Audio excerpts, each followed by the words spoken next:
I really love to lift other people up. None of us are going to be a perfect parent or a perfect son or daughter or grandchild. What happens in our home translates over what happens when we go to work. And what happens at work often translates into our home life too. Realizing that there's a program in your organization to help you as a parent can be empowering, and understanding, your employees need this and better off and more productive and more happy in their lives.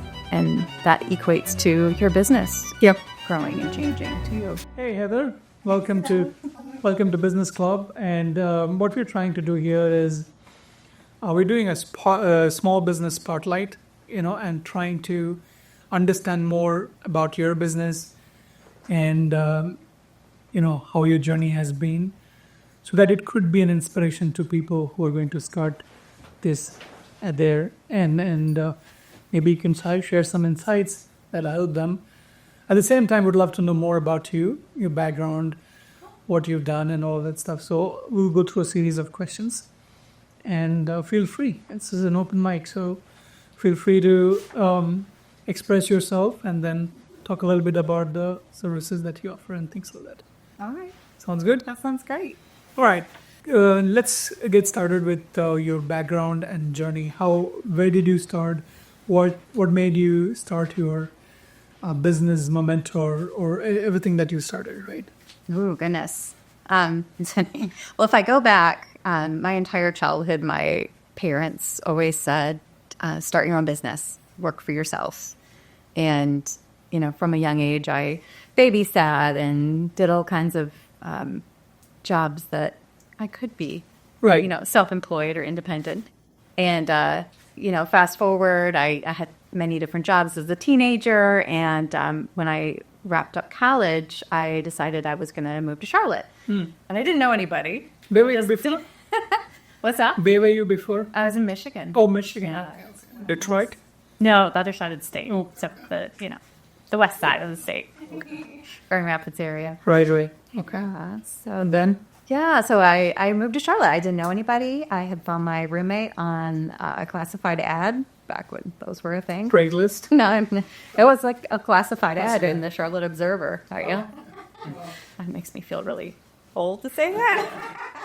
That's okay. I mean, the world has changed. So it so has changed. I'm sure my teenager doesn't even know what a classified ad is. So, right. I found a roommate, came down and just figured it out. I just had a lot of ambition, and I did 60 plus interviews when I got here. Oh. Anybody who would talk to me, informational interview, job interview that I knew that I didn't want, I would take it. I just was very curious about the place, about Charlotte, and just really loved the weather here. Oh yeah, I love better it. than the snow.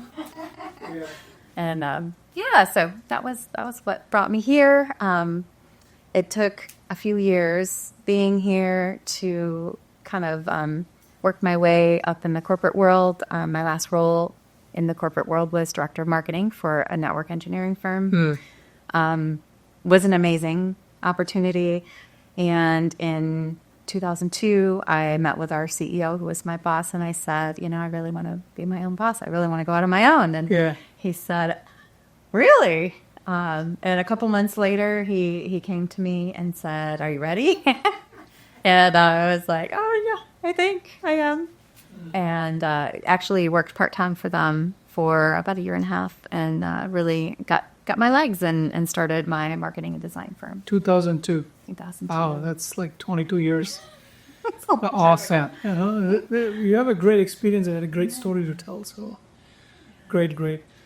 So when did you move from Michigan to Charlotte? 97. 97, 5 years before. Okay. All right.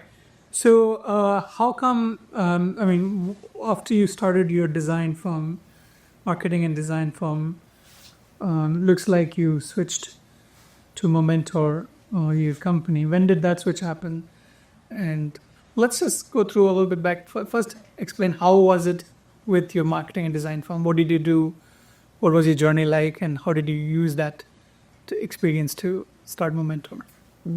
So I really enjoyed being in the creative space, and it was always a pivot too, in that, I would start For instance, I started out thinking I was going to do a lot of website work, and I realized pretty soon that's not really what I love doing. And I could partner with other people who were web developers, web designers who were amazing at that and really like to sit in their seat and program and do things. And I just like to say, this is how I want it to look.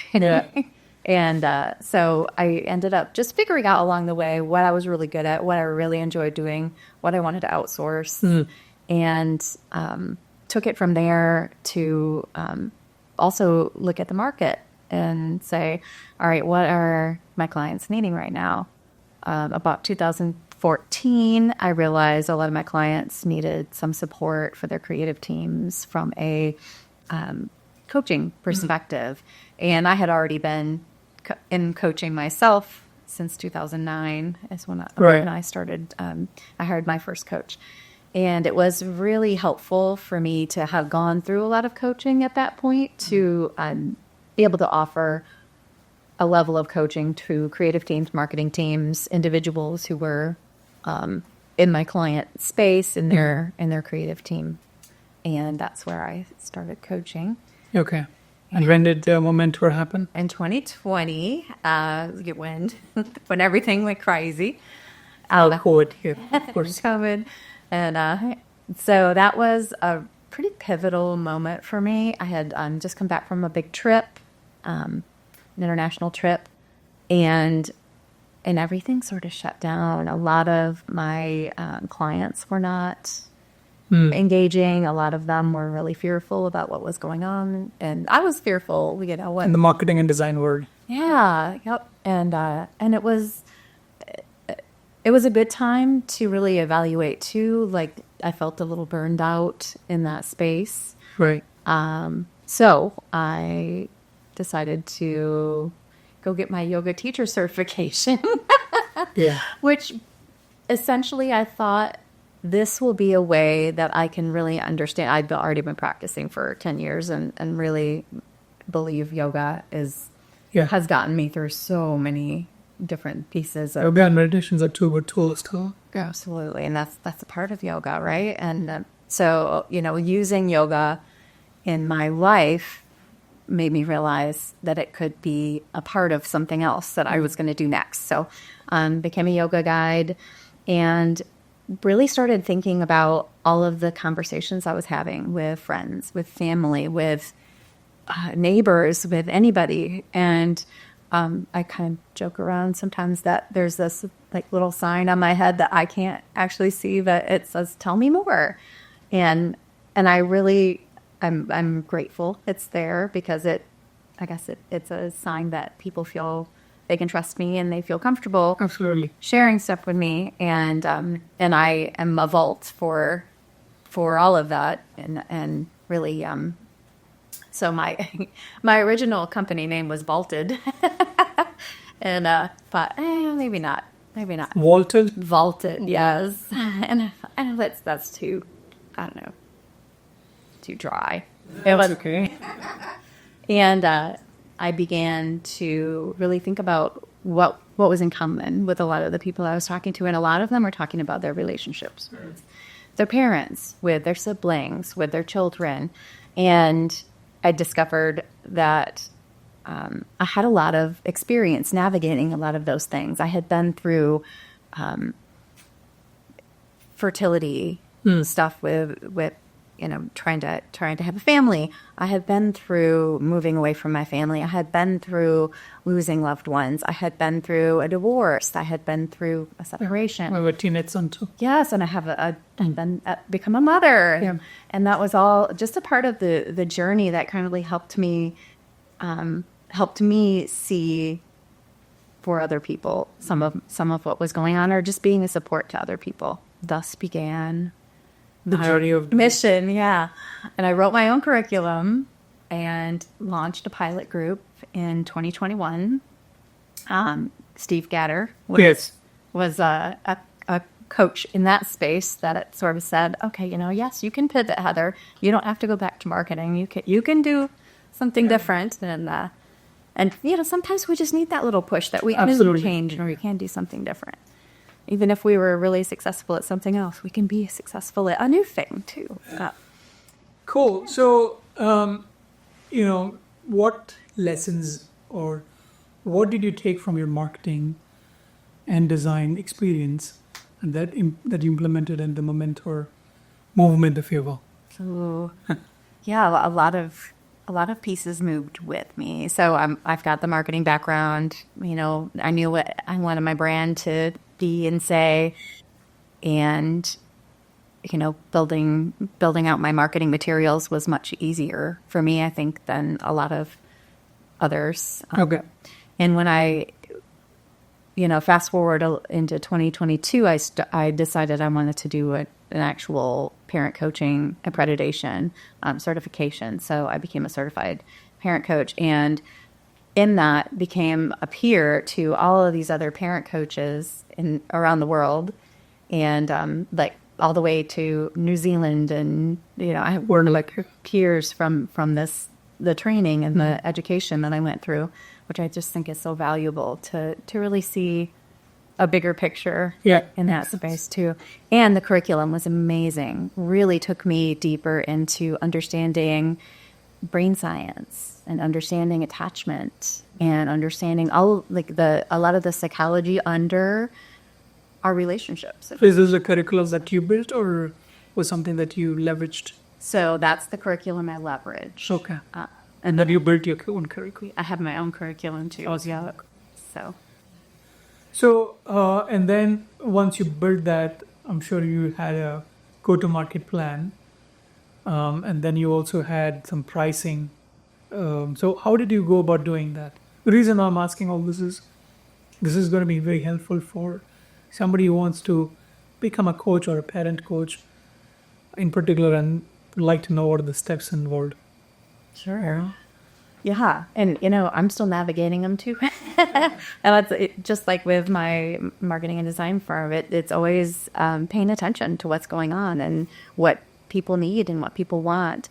A Gallup study, this was really interesting. They reported that more than 180 million people reported the data, and they found out that 13% of us consider ourselves happily engaged at work. Wow.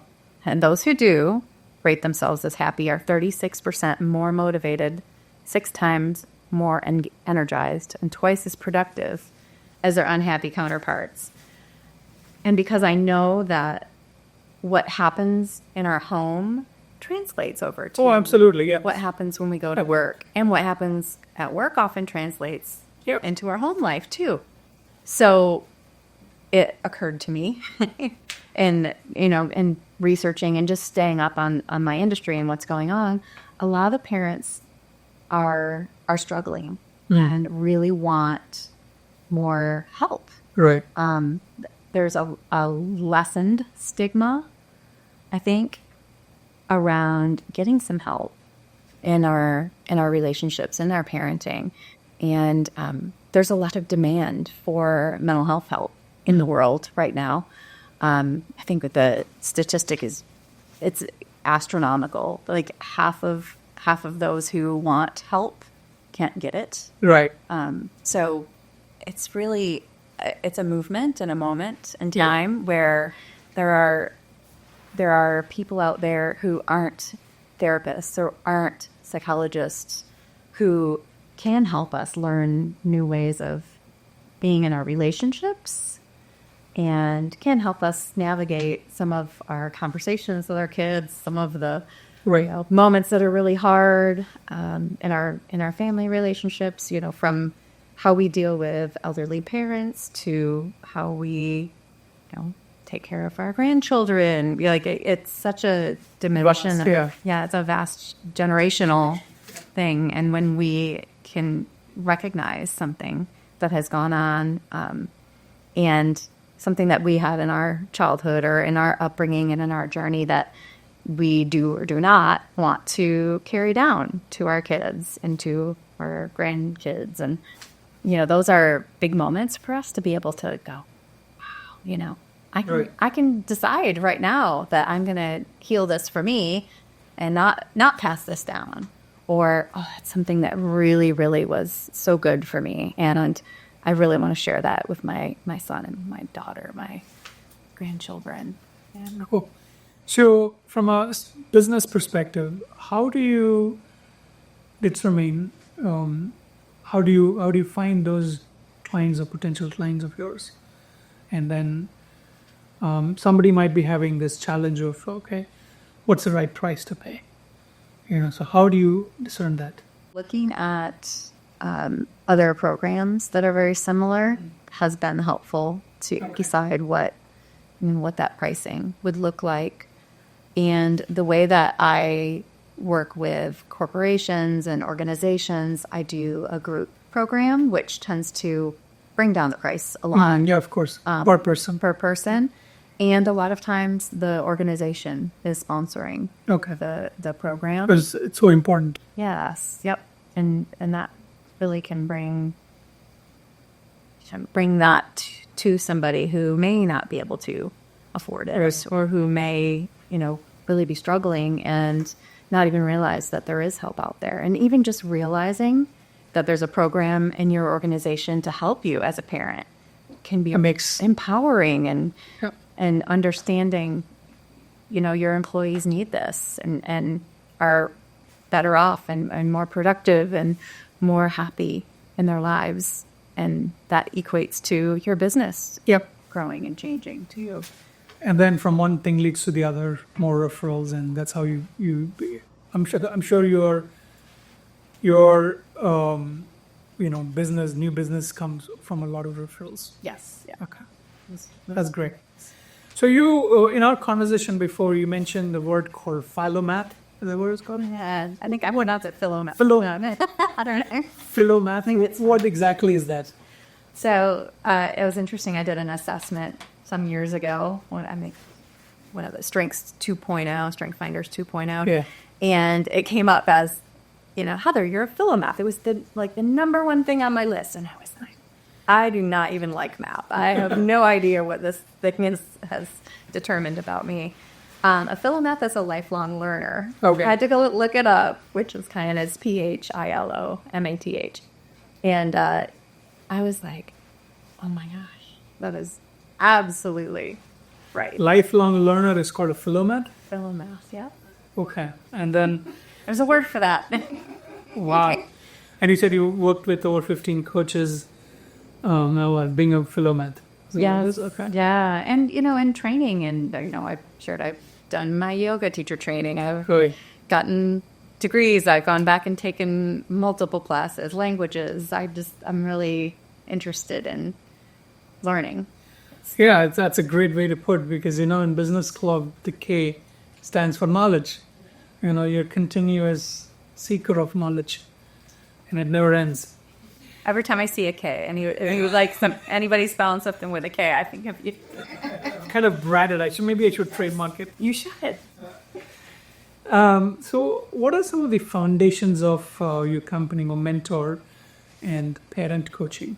Some of the foundations. There are a few things that are really important to me, and when I'm coaching parents, to the impact of everything that we do as a parent, for instance, impacts our children. Whether we take that extra 5 minutes and do something that, listen to them, tell a story about something that's probably like, I don't know, one of my best examples is like some of my clients have shared, oh my gosh, my child wants to tell me about this Roblox adventure that they went on, and I'm like, I don't even know what you're talking about. And I thought, oh, that's so neat that their child wants them to share in that part of their life. Right. And, as a parent, we get to choose how we show up in those moments, Right. too. Are we going to be like, I don't really want to know about this Roblox thing, I don't understand it at all? Or are we like, wow, that's really interesting. I had no idea about that, what the Roblox even were. And Yeah. oh, is I that? don't have. And they correct me either. Right. Me either. And, that's what you want to dress as for Halloween? Oh, okay. I get it. And then we get to, go do a little research on the back end and make sure it's all, on the up and up and Yeah. all of that. So, that's one of the things that I think is really important in what I do too, is being able to listen to people and hear where they are and hear hear what's going on for them. And again, being, a safe place. Oh, it's so important. Yeah. Yeah. Being a good listener and giving that safe space. Yes. Yeah. And so many of us don't have somebody who will just listen to us unbiased and give us, a healthy listening ear and healthy feedback if we ask for it. Sometimes we don't want it either. And that's okay too. You call it the no judgment zone. Yes. Okay. Yes. And that's the feedback also that I've gotten from those who have gone through my programs. They really love that there isn't judgment in that room, and that they don't feel it from the other participants in the group. They don't feel it from me, and they aren't feeling it from themselves, like the shame or the guilt. Like even the blame. Like it's a blame-free zone. Blame-free zone. And no judgment zone. yes. Yeah. And that goes back to, like, for instance, one of the things that I teach, and I think I've shared this with our group before, is a parenting paradigm. So there's a power over parenting paradigm. I use 3 of them: power under parenting paradigm and a power with parenting paradigm. And that's really power over is often an authoritarian type of parenting style. Do as I say, kind of parenting style. Be a little bit assertive. Yes. Okay. Yeah. Power under is what a lot of us were back in the 70s, like latchkey children. Power under parents may just be very permissive, or may just not be super engaged with their kids. Oh, okay. You do your thing, I do my thing. You meet someone. Like I had you take care of yourself. Right? Here's key to the house. And then there's power with, and that's It's like a friend. well, not a friend even as much as just a mentor and a person there that they can count on as a child. And No judgment zone. Okay. Right. And that's hard to do as a parent too, especially when we grow up. Like, one of the invitations I give is think about what your parenting style you received, right? And it may be from each of your parents was a different parenting style. Absolutely, yeah. 2 opposites, yeah. Yeah. And then I even have gone into some really great conversations with clients about, okay, so talk to your sibling about what they felt the parenting style was at your house. And I have discovered that it can be dramatically different between siblings even. Between siblings, their experience with their parents. Yes. At different age groups, siblings with totally different experiences.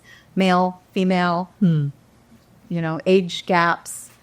And, and then one of the other invitations is to think about, well, what do you notice about your parents' parents? What have your parents shared with you about their parents? Right? And this isn't ever to bring blame into the situation, because the ship has sailed, and we are who we are, good and bad, right? Because of how we were brought up and how we've navigated through the world. Circumstances. Yeah, and it's not about blame; it's just about understanding. That makes sense why my mom was really over bickering on that, or it makes sense why my parents, were handing me a key and telling me, let yourself into the house and make yourself some macaroni when you get home, right? Because, their work ethic was so strong, and they, really felt like they had to work a lot and bring money into our home and have things. And it's so interesting to look into some of those tools that I teach. Cool. So, in your note to me, you talked about a little bit about engagement groups, parent engagement groups. Yep. So can you elaborate a little bit on that? What exactly is that, and how should you go about? The parent engagement groups are really focused on working with organizations. It can be a religious organization. It can be a company, a community. Yep. Your neighborhood, your group of athlete parents. That like a cohort. Yes. And what it gives you, and then the other on the other hand of that, the other collaborators that really are amazing in this space are human resources Right. folks and anybody who's working with an employee benefits package or employee what's the word I'm looking for? Employee assistance program. Programs, yeah. That's program B. I always forget what that's called.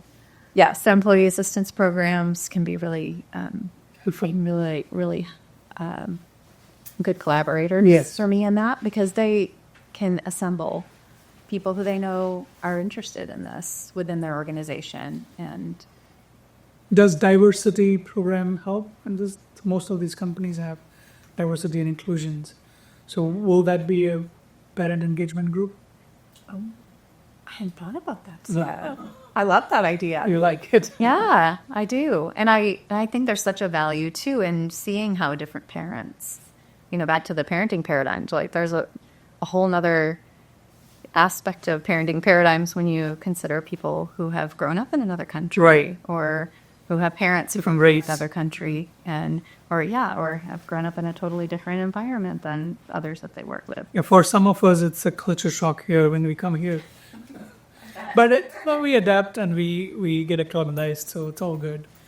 But every country has got its own character, so So again, no judgment zone here. Cool.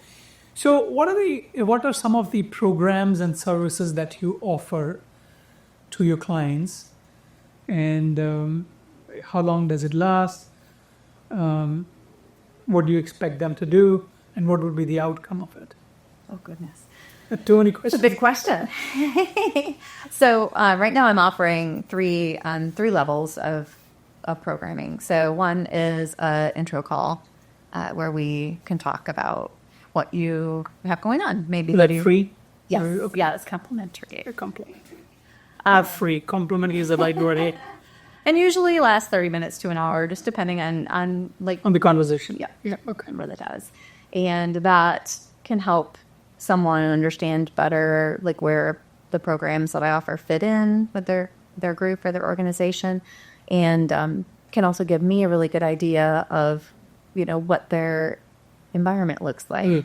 I'm not the only parent coach out there in the world. There may be somebody who's better suited to work with them. And like I shared earlier, I had this amazing peer group from one end of the globe to the other, of other parent coaches too, that I would love to Right. lift up and help them too. So that's just a good opportunity to get in and say, hey, what do you need? Right. Right. And, here's what I offer. Does this fit with what your company needs or your organization or group needs? So the second offering that I have right now is a Ask the Parent Coach session. And that is priced based on how many people are going to want to be in it. So it's a group. It's a group session. It's always a group session. Okay, that was a group session. I really don't do a lot of one-on-one Okay. coaching. I do. Mostly group. Yeah. It's lighter on the pocket for many people. Yeah. Yep. And also, it's just really what I love and what I'm good at. And I think there's such a different vibe in group coaching where we're learning from each other. And That's true. How do you get all these different people together for one date? I mean, some of them may be available, some of them may not be available, some may be prepared, not prepared. How do you get them all together? Do you have a set schedule? Yes, I do. So that will, for the Ask the Parent Coach, it'll be a single session. Oh, okay. And that will be one and done, or usually 2 hours, one and done. And if they want, if the company organization group wants to do another one, we can do another one. We can do a second session for the same group. We go do a first session for a new group, and just really give their people an opportunity to taste what parent coaching is, and okay, what's this Momentor parent guide got, what you got in her bag of tricks, right? So how do you approach your potential client? I mean, I know you said word of mouth, but other than that, getting a breakthrough into corporate world, it's not easy. especially we're a city right here with a lot of banks and technology firms and things like that. So getting a breakthrough to them, unless you have a contact, it's kind of tough. So how do you break the shackles? Yeah. That has been so far how I've been networking and I've been using Referrals, okay. opportunities. You contact the HR guys? Is that what it is? Yeah, our HR teams, the EAP administrators, the benefits administrators. EAP's Employee Assistance Program? Yeah. Okay, you got it. I was like, oh. And then that kind of flows into the third offering too, which is Individual coaching? no, the third offering is that parent engagement group. And the parent engagement group is a longer program. It's typically a 3-month program. 3 month. If they want to renew, engage beyond 3 months, we can do that, just depending on what their group wants and needs. So what are all the techniques and impacts that you have through your coaching? Ooh, the techniques. So one of my favorite techniques is the iceberg. Yeah. And, What's that? So the iceberg technique, Mona de la Hook is where I first learned about the iceberg technique. And she's got a couple of books. There's a resources page on my website, mimomentor.com, that has a lot of great resources, and 2 of her books are on there. So the iceberg method is, the thing about an iceberg is what you see above the water is just the little teeny part of it, right? And what is below it is the big part. So her analogy is that little teeny part that you see above the water is a behavior. Mm-hmm. So say your kid's throwing a tantrum. This one or something. Arian is kicking and screaming on the floor. Right. So I'd be a little concerned if I was kicking and screaming on the floor. All right, maybe when you were younger. So that's the behavior, right? And we see that.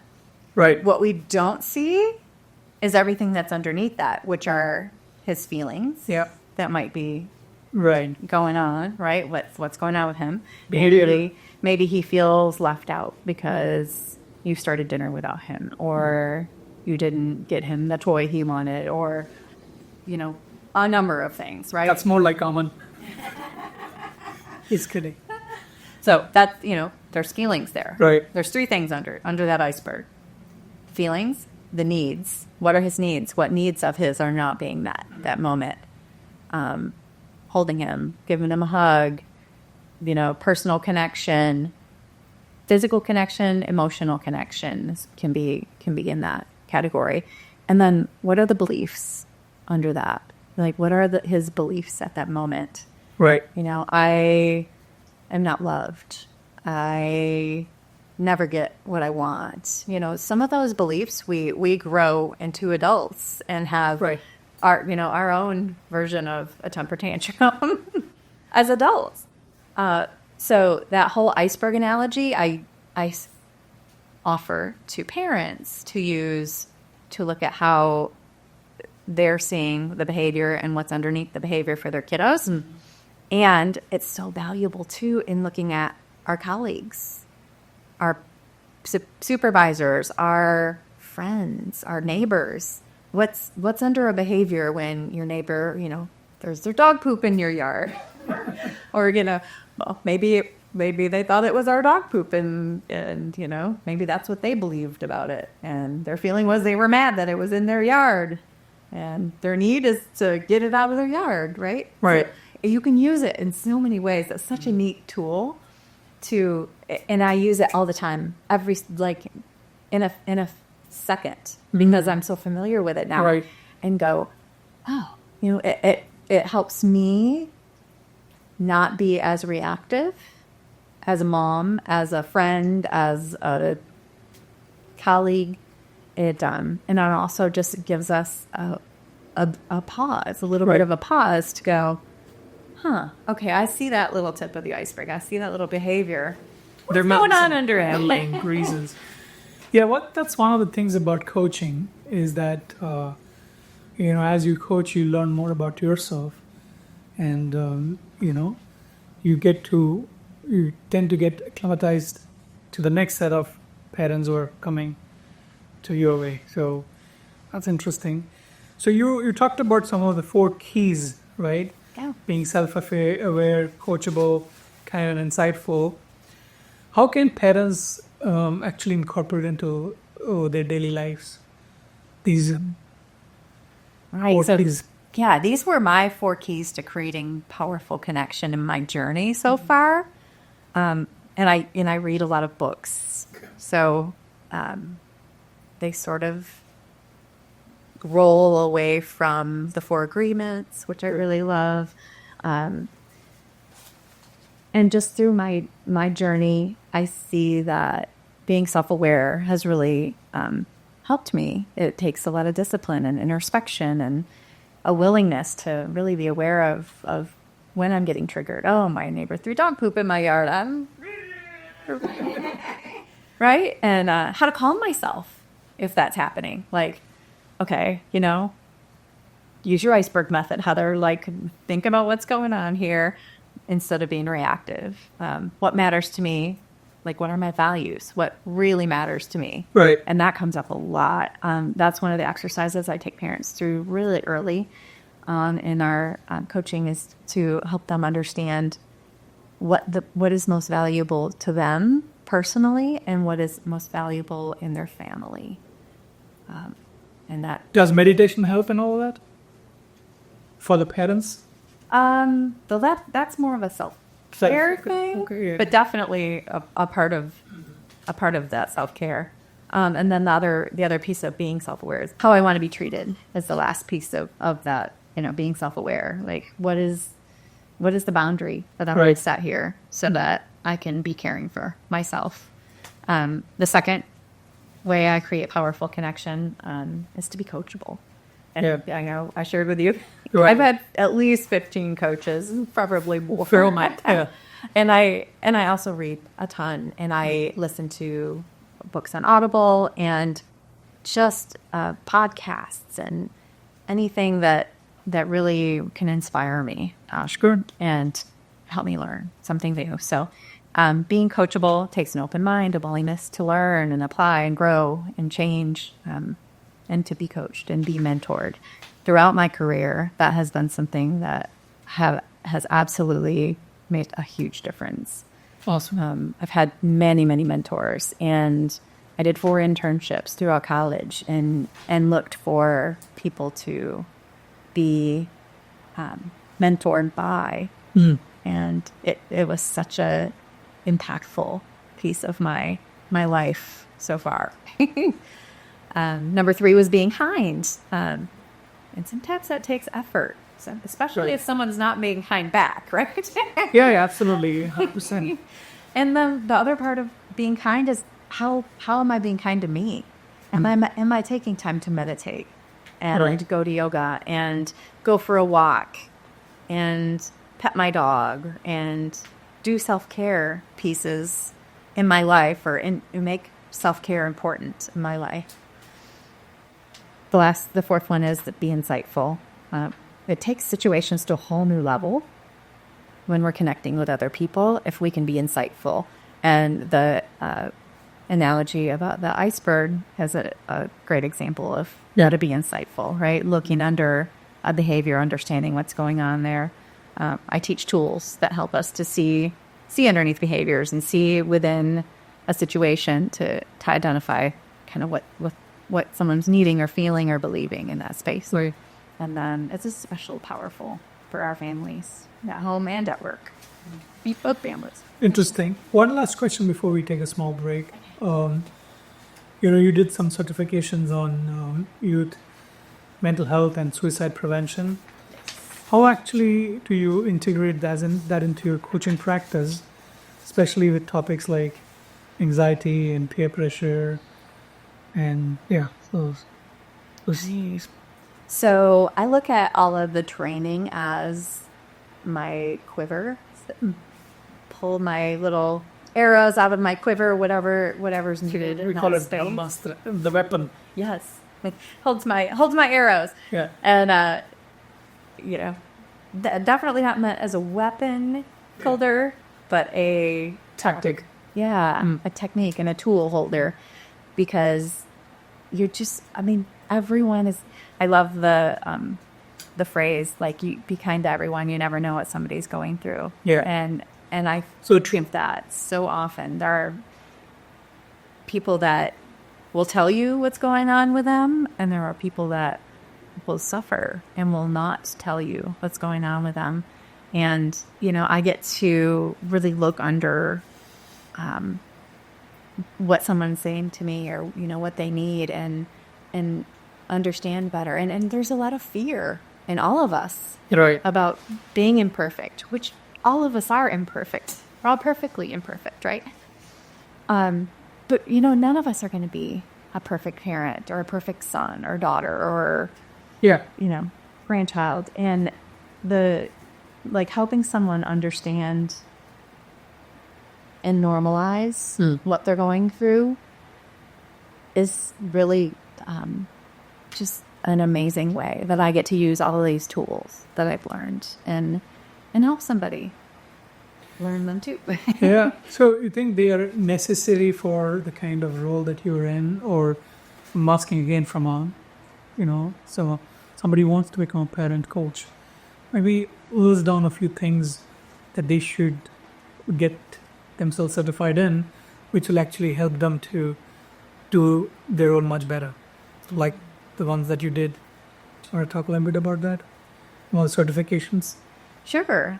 So I've done quite a few. And a youth mental health first aid was a really amazing certification. So similar to if you went and got a CPR certification or a first aid certification, the strategies around that really are teaching me how to identify and how to be able to listen and refer them to somebody who is able and, you know, and a professional is qualified to handle something really big.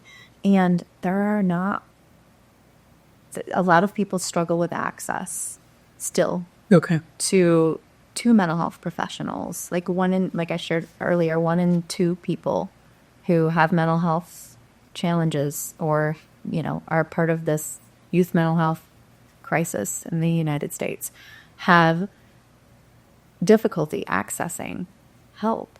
Either there's a financial barrier, there's not enough people to go around. I've seen it exponentially blow up in the last month, even after the Western North Carolina devastation from Hurricane Helene. So many therapists and people who are trying to, you know, be a emotional PTSD. Yeah, there's so much of that. And, you know, I enjoy being able to help in the small way that I can. And a lot of times I call it triage. Right. Like, come to me and let's triage this. And if this is something that we can work through, great. And I know what my limits and my boundaries are. And I have a lot of resources to send somebody to if this is something that needs more attention. So triage means just have an open discussion. Is that what it is? So triage is so in a hospital environment, when you go to triage, they kind of assess what's going on with the situation. Diagnosis kind of. Yeah, not diagnosis. I don't do any of that. Okay. But just assess, like what's happening here, and Conversations. you know, what are we looking at, and you know, is this truly something that needs medical attention, or is this something that maybe needs some professional intervention? Okay. Yep, and that's great. Or is this something that we can work on together and see where it goes until we can get you into that? Or if you are, I have clients that are averse. I don't want to be in therapy. I'm not interested in doing that. That's okay. Like, we'll normalize that. That's where you are, and you know, I'm not a therapist. This is not therapy. This is coaching. And it's a different animal. I'm not diagnosing anyone on anything. I'm not. It's just having a discussion. Yeah, I'm not prescribing any medicine. You know, when things we do talk about childhood experiences, Right. like the parenting paradigms, for instance. A lot of times we get triggered from those kinds of things. Right. And if it's a deep trigger, if it's something really that needs more work, then I've got a lot of great resources to send people to somebody if they want to. Yeah. Great. What are some of the trends and observations that you've observed over the years in parenting? There's like digital, especially with the rise of digital influence. Kids tend to get a lot suicidal and kids like that. So, talk a little bit about that. Yeah. There's an interesting study that was just recent. Well, it was a Surgeon General opinion essay that I saw in New York Times back in August 2024 by Vivek Murthy, MD. He is our Surgeon General in the U.S. right now. Vivek Murthy. Yeah. Yes. And his quote was, "There's a critical need to address parent and caregiver mental health and well-being." And his advisory was really interesting to me, talking about what things are affecting our kids right now. I'm seeing this every day. I'm seeing this in my own life and with clients. There's an epidemic of loneliness that's going on, and it's not just with our kids, and it is really affecting our kids. Do you think that is connected to digital age, people not meeting people? To a degree. I also think the pandemic had an impact on this and created some fear, and at a pretty pivotal point in a lot of the children today's lives. So, if you were born in 2020 or 2019 even, what a different toddlerhood you had. What a different middle school experience you had, when you were going to be a middle schooler. What a different high school or college experience those people had, because there was, stay away from everybody and a lot of fear going on in that space. Social distancing. Yes. The youth mental health crisis it's prolific in the U.S. and, there's just a lot of anxiety and a lot of parents sharing in that space as well. It's not just our youth and our children, and how we model handling that for ourselves really affects them, right? So if I'm feeling very anxious and uncomfortable and I'm not doing anything about that, I'm just being anxious and being uncomfortable and being worrisome, it's teaching my children, my child, anyone around me, it's modeling that for them. So the youth mental health crisis is a result of a lot of adults also feeling a lot of mental health crisis. Technical and social media absolutely is affecting us, and it's affecting us, interestingly enough, from the research, in good ways and in bad ways. So when you couldn't be around your friends, Social media was the way to go. social media was a way you could still connect with them. When you couldn't be, hanging out with your friend on a Saturday night, playing a video game with them through your Xbox, connecting is a way to still connect. It's not human connection, personal connection, physical connection rather, Digital. but it's a connection. Yes. So Something's better than nothing, but still, there's still that human interaction missing. Yep. So that, and then, we're all always on our phones. Well, I'll go into a restaurant and I'll just be curious as I look around and see, like that entire table of that whole family, the two little, 4-year-old and 6-year-old are on their tablet and the parents are both on their phone. And that, that moment where you could be talking about something or, having that connection together at the table is leaving. I'm guilty of it too. So very often when we go to restaurants, we are on our phone. It's not good. Yeah, we have a boundary at my house. Like at dinner time, the phone gets put away. It's good. Yeah. So that leads me to the next question. How do you address these challenges? Can I touch on one more thing before we Sure. move on? Go ahead. Sorry. Absolutely. Go Okay. ahead. So after the technical and social media, the culture of comparison is another really big struggle that our U.S. Attorney General is even bringing up, and it is really prolific in our world. Like when you go on social media, there's a tendency to see what other people are doing, probably the best of what the other people are doing, right? And comparing ourselves to them, or feeling less because we don't have a boat and they do, or feeling less because, they just lost 30 pounds and I want to, there's just such a, it's toxic in that comparison culture. And Right.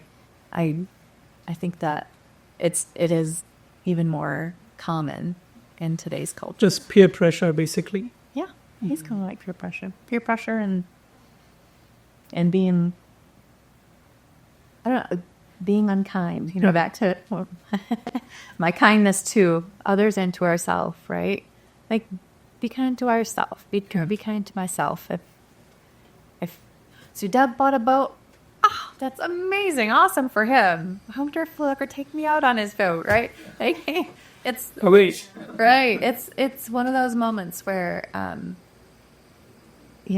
every opportunity we have to compare ourselves, if we can choose a different path, Right. to say, I'm really happy for them. They got engaged. I'm really happy for, and really not, and it's not about me, right?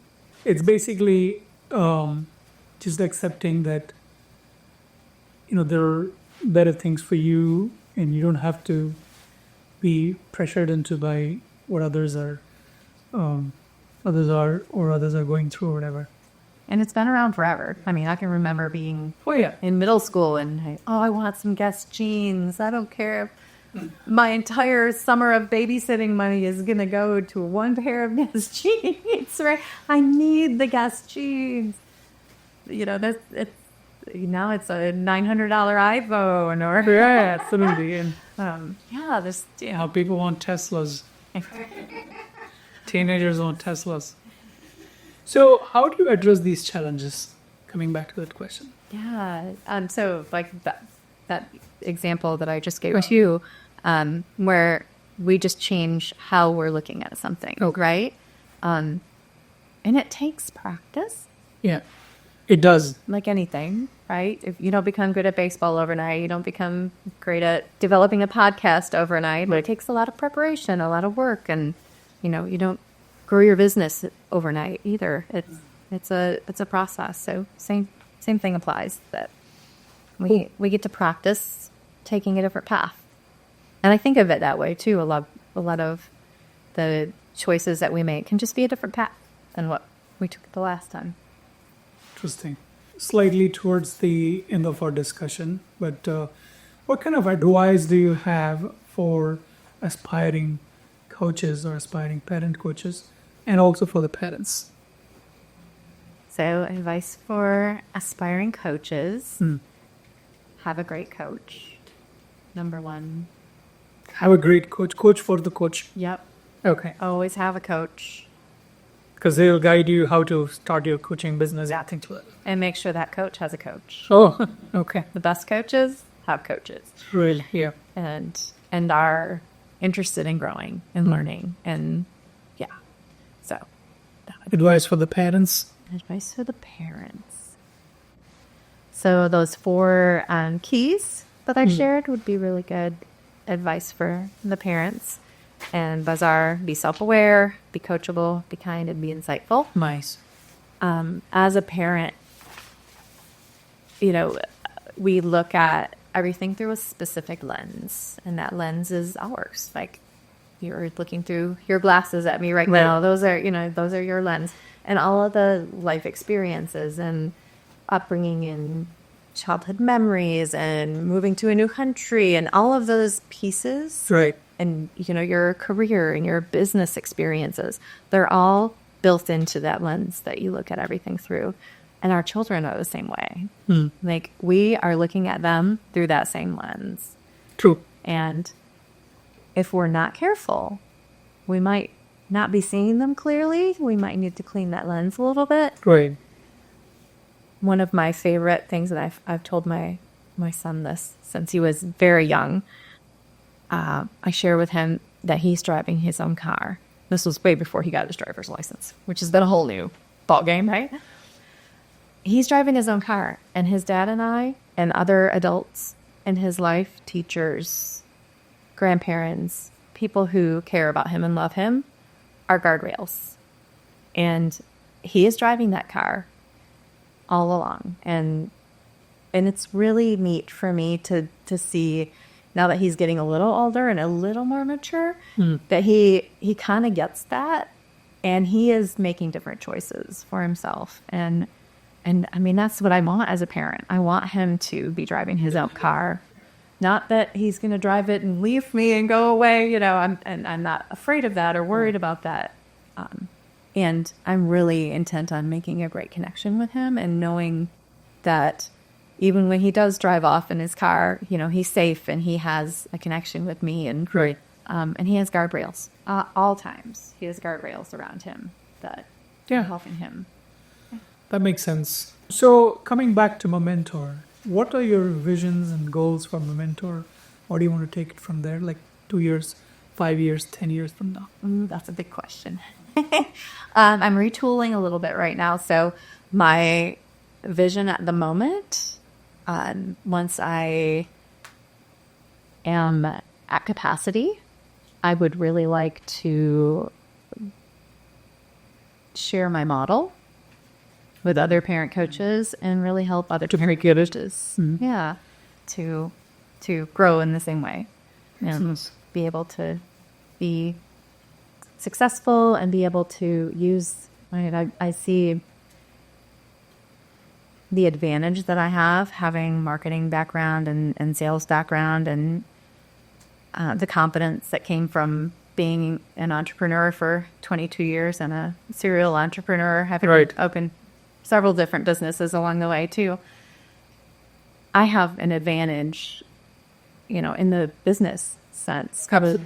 And many of my peers in the parent coaching world have not had that advantage. And even if they have, this is kind of a whole new ball game for them and then for me moving into parent coaching. So it's neat I really love to lift other people up, and I think you shared that. Yeah, we do get that. And I really feel like I can do that, and I want to do that for other parent coaches and other types of coaches too, if they're aligned in their mission. So along that lines, if you were to give one takeaway for new coach or new business owner, in looking back at your journey so far, what would you advise them not to do, and what would you advise them to do, to take one step at a time, so that they can, increase their chances of succeed faster? What not to do, I would say do not burn bridges. Yeah, of course. I mean, That's not a great way to go, which, goes back to the whole being kind, right? Be kind and be open to what's out there for you.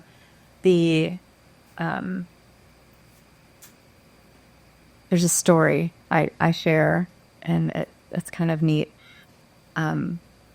because it relays how I've approached business in the past and currently. So I really strive to support other people.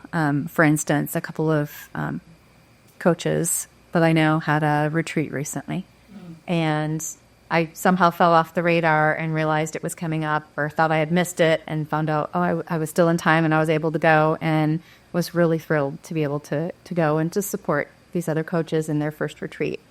And that has been very consistent for me through my career.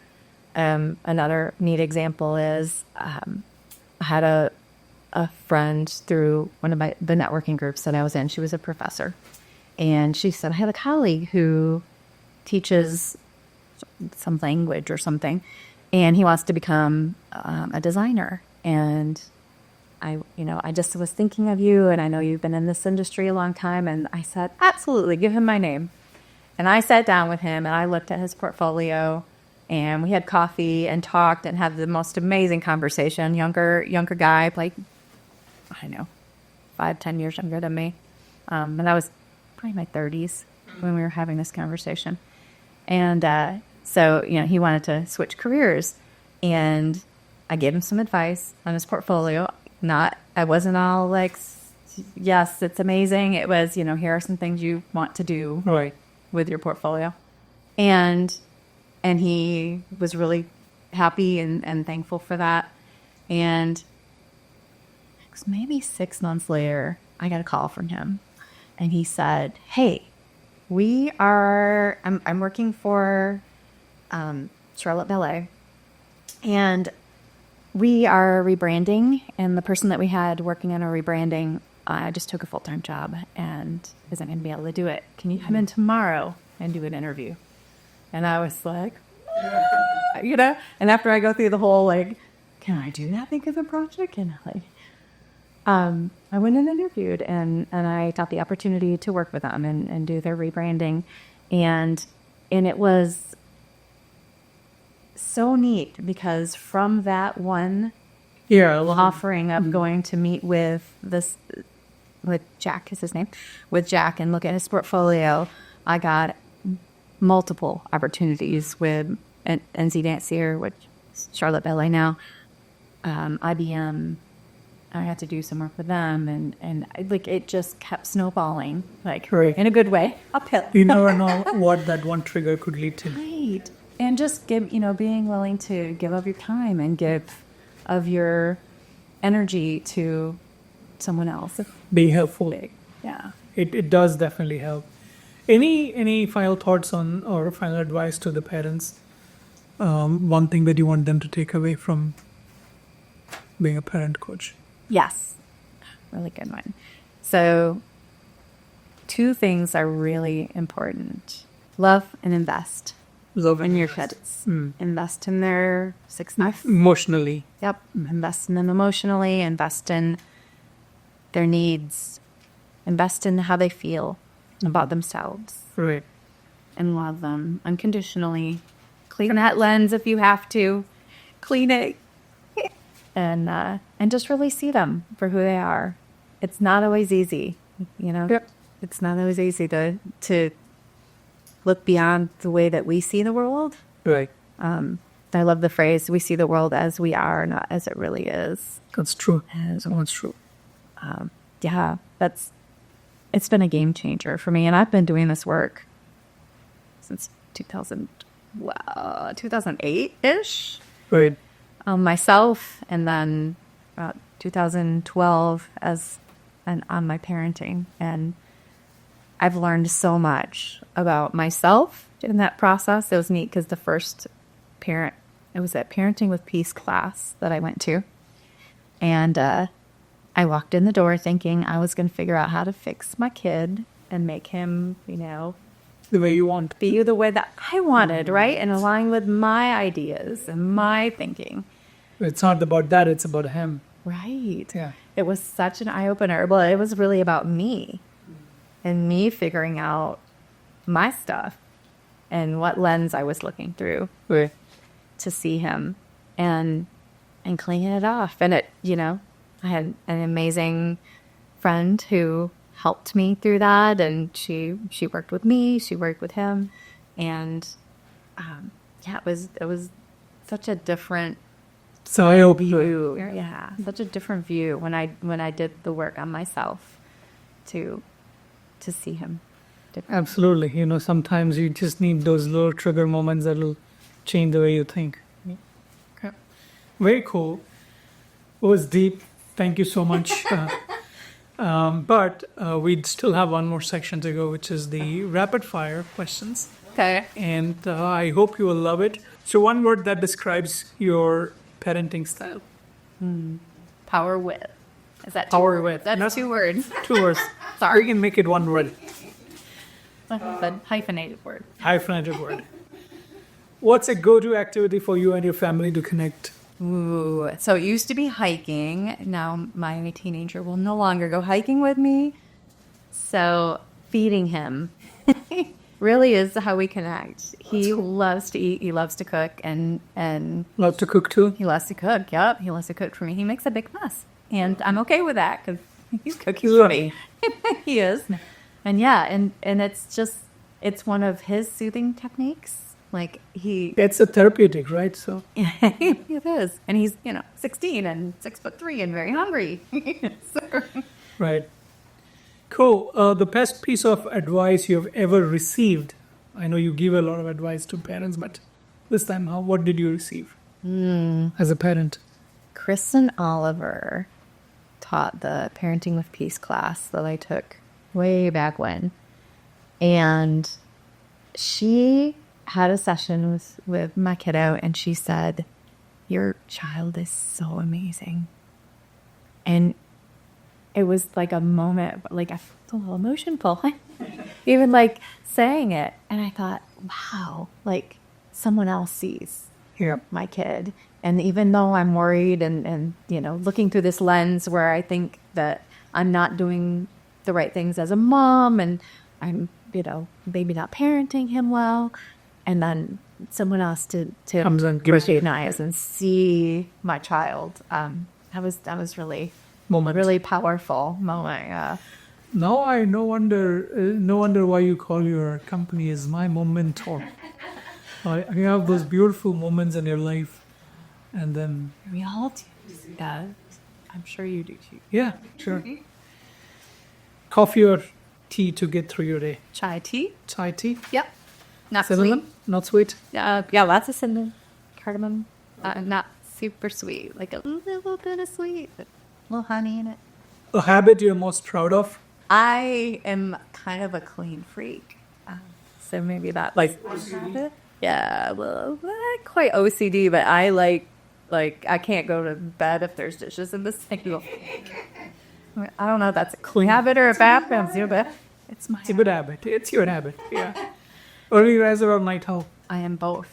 Both. Yes, and that's Should not you- good. I should sleep more.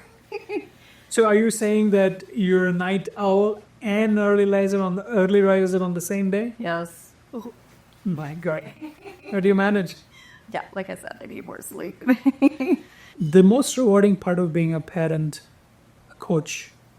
Hearing how someone's relationship has changed between them and their child. Yes, their children, and hearing their epiphanies and the moments when they really see themselves and see Right.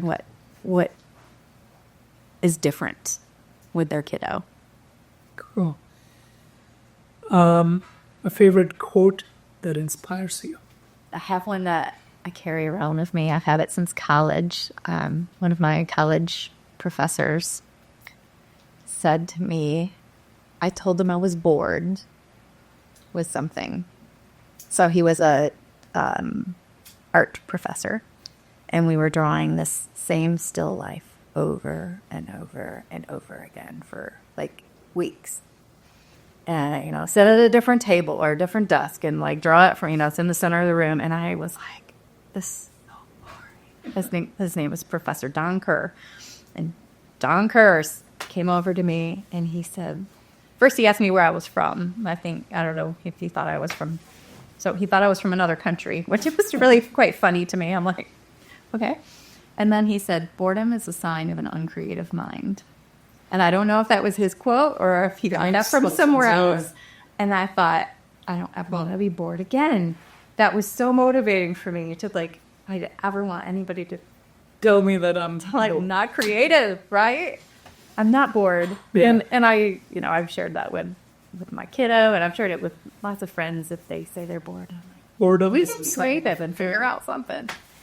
Boredom is a sign of a non-creative mind. Yes. Wow. Profound. An activity that you would recommend parents do to de-stress themselves. So many good ones. Really, it depends on what they like to do. I've had a lot of parents share some of their we call them soothing techniques Right. in my world. Everything from meditation to exercising to going for a drive in their car, pushing their kid on a swing, taking a shower, taking a bath. There's so many things that differ between us and how we feel soothed or how we relax. And one thing that I want to try is, I don't know what's the term called. It's called an iced bath. An ice bath. Yeah. I heard that's pretty relaxing and very soothing. You did? No, I didn't do it. I heard that. It's, I I mean, you heard that. want to try that one day. Oh, good. I think they have them at Costco. I saw they had the little blow up tub filled with ice water. I don't know. Let me know how that goes. I've always wanted to try it, but I'm scared because I do not like the cold at all. I want to try that in winter. Not in summer. So the polar plunge. Yeah. See, that's backyard. We're all in a polar plunge. Hey, that's something that I've done. Did I tell you I've done Vipassana before? Vipassana is like a 10-day silent retreat. You cannot talk to anyone. You wake up in the morning, 4:30, and then you sleep at 9:30. In between, you cannot talk to anyone, and you do meditation throughout the day. Second day, is like a lot of people leave the place because they cannot cope up with it. But I stood there I was there in that camp for about 10 days. Wow. It was just incredible. How did it affect you? Like, what did... Oh, I got some reality check and then I got back to my senses. I became less materialistic and started appreciating the world more. I don't get bogged down by, what somebody else has got more than me, or those materialistic stuff don't bother me anymore. And I don't chase money any longer. I chase the passion, and money is just a byproduct. So that gave me a lot of perspective into how I should be dealing with my relationships and things like that. With Vipassana, they have one in Georgia. It's pretty close by, 5 hours from here. 6, yeah. So is that a way that you soothe yourself? Like, do you go No. to silent meditation? I used to do that after I came back, but then life came into it. This was about 6 to 8 years ago. And then, 2017, I think. But after that, I do occasionally. And it is, even that meditation is about 1 hour meditation that you have to do every day on a particular time. Last few years I have not done. I want to restart that at some point. But it is very, very, very impactful. I try to meditate every morning, even if it's 10 minutes. And sometimes it's guided, sometimes it's not. That's really one of my soothing techniques. It really Right. just changes my whole day when I do it. Yeah, it does. It makes a lot of difference. Your guilty pleasure. Oh, my guilty pleasure. So, I really love dark chocolate. I would say, like, the dark sea salt. The darkened. Chocolate, yeah, like, the darker the better. Like, bitter, a little salt, with like chunky salt on the top. Or they got an iodine or something. What's that salt called? Sea salt? Yeah, the sea salt. Okay. Like, chunky one. A place you would love to travel for a family vacation. Anywhere. I met with the cat loves recently. Yeah, I'm taking a trip next week with my bestie. We've been besties since 7th grade, and she and I are going to take a trip for a big birthday that we both have. And like a family trip, though, I would really go anywhere as long as there was adventure. Yeah, of course. That has to be a part of it, like outdoor adventure stuff to do, rappelling upside down into a cavern, like Yeah, Yeah. zip liners. or paddling. Like I love to be on the water, paddleboard or kayak. Very cool. Any final thoughts? We're winding up, so any final thoughts to anyone out there listening to you? Oh, thank you. Thanks for listening to me. You've been great. Thank you for coming. And We hope to have you again on a different subject. We'll go deep into some of these other things that you're doing. But it was a fantastic first one, and we really appreciate you coming all the way. Thank you. We'll look forward to having you more here. Would love that. Back. Thanks for having me. Hey guys, I hope you really liked the video, and if you did, please like, subscribe, and comment. And we would like to reach many more small business owners. I would really appreciate if you can share the video with them as well. Thank you, and see you until next time. Have a great one.